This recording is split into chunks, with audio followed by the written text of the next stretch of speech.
السلام علیکم، welcome to my channel Urdu ایبے۔ چلیے شروع کرتے ہیں آج کی ویڈیو۔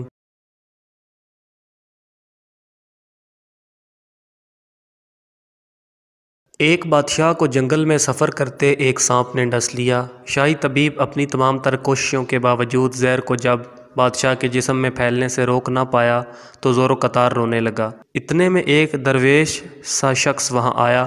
بادشاہ کو زہر کے درد سے تڑپتے دیکھا تو بادشاہ کی ٹانگ پر جہاں سانپ نے کاٹا تھا تھوک دیا اور بھاگ گیا۔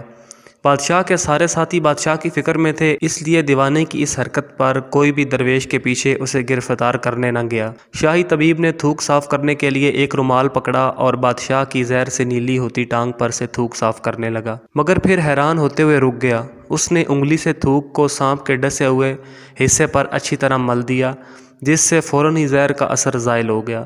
بادشاہ ہوش میں آئے اور جب انہیں درویش کی تھوک کے قصے کا پتہ چلا تو بادشاہ نے فوراً حکم دیا کہ اس درویش کو فوراً ڈھونڈ کر حاضر کیا جائے۔ سپاہی چاروں طرف پھیل گئے اور تھوڑی دیر میں درویش کو ایک درخت کے نیچے جا لیا، پکڑ کر بادشاہ کے سامنے پیش کر دیا۔ بادشاہ نے ادب سے درویش سے کہا، ہم گناہ گاروں کی آنکھ آپ کو پہچان نہ سکی، جس کے لیے میں معذرت چاہتا ہوں۔ آپ سے درخواست کرتا ہوں کہ میری طرف سے یہ قیمتی پوشاک اور عربی گھوڑا قبول کیجیے۔ درویش نے مسکرا کر بادشاہ کی طرف دیکھا اور بولا، یہ گھوڑا اور پوشاک بہت قیمتی ہے، میں یہ پوشاک پہن کر اس گھوڑے کے لیے گھاس کاٹوں گا تو اچھا نہیں لگوں گا۔ بادشاہ نے کہا، آپ فکر نہ کریں، گھوڑے کے ساتھ خدمتگار بھی دیے جائیں گے۔ درویش بولا، اتنی قیمتی پوشاک، قیمتی گھوڑے اور خادموں کے ساتھ میں رہوں گا کہاں؟ اسی دفعہ بادشاہ مسکرایا اور بولا، آپ کے لیے ایک عالیشان رہائش گاہ بھی تعمیر کر دی جائے گی۔ درویش نے پوچھا، اتنے مال و دولت اور خادموں کے ساتھ اس رہائش گاہ میں تنہا رہوں گا؟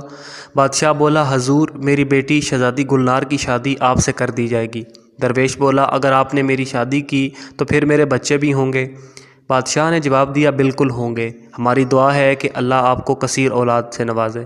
درویش بولا، اگر ان بچوں میں سے کسی بچے کو خدا نخواستہ کچھ ہو گیا تو پھر رونا کس کو پڑے گا؟ بادشاہ نے جواب دیا، حضور، اگر خدا نخواستہ ایسا ہوا تو رونا تو پھر آپ ہی کو پڑے گا۔ درویش مسکرا کر بولا، اگر یہ سارا کچھ لے کر مجھے رونا ہی پڑے گا تو بادشاہ سلامت آپ اپنا قیمتی گھوڑا اور یہ فاخر لباس اپنے پاس واپس رکھ لیں، میں اپنی درویشی میں ہی خوش ہوں۔ دل اسی سے لگاؤ جس نے دل بنایا ہے، دنیا سے لگاؤ گے تو آنسو ہی ملیں گے۔ ویڈیو کے آخر میں آپ سے گزارش ہے کہ ہمارے یوٹیوب چینل اردو ایبے کو سبسکرائب کریں اور ساتھ میں بیل نوٹیفیکیشن بھی دبائیں۔